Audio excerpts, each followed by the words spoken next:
تصريح ناري من ماركو روزا من جريدة سبورت الألمانية. الصحفي بيسأل ماركو روزا وبيقول له: انت عندك نية بالفعل انك تدرب النادي الاهلي، او هل تلقيت عروض من النادي الاهلي الفترة الحالية؟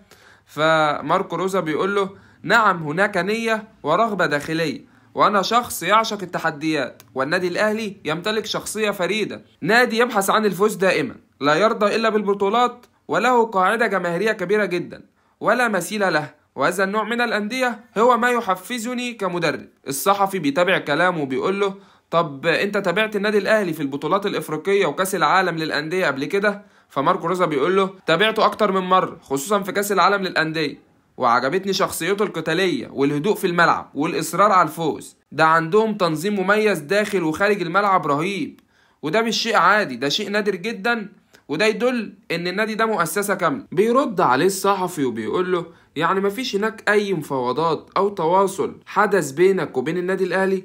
فماركو روزا بيقول له: ما تخلينيش اسبق الاحداث، لا يوجد شيء رسمي حاليا حتى الان، ولكن يمكن القول انني منفتح على التجربة. يعني انا عاوز اجرب تجربة جديدة واخوض تجربة جديدة في افريقيا، وانا اتمنى ان اكون يوما ما قريبا من تدريب هذا النادي العريق، وسأكون فخورا إذا أتيحت لي هذه الفرصة. فالصحفي بيرد عليه ويقول له: يعني جماهير الأهلي يعني تحلم برؤيتك مدرب للنادي الأهلي وموجود معاهم في النادي وموجود على دكة البدلاء؟ فماركو روزا بيقول له: الحلم مشروع وربما يصبح واقع يوما ما، وكرة القدم مليئة بالمفاجآت، وأنا أحب هذا النوع من القصص.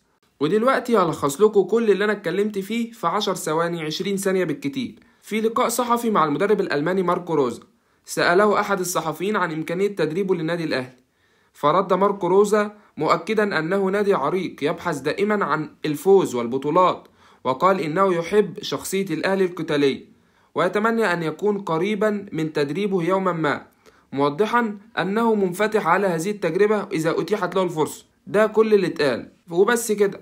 لو عجبك الفيديو ما تنساش اللايك والاشتراك، وكان معكم الكابتن، واشوفكم في فيديو جديد. مع السلامة.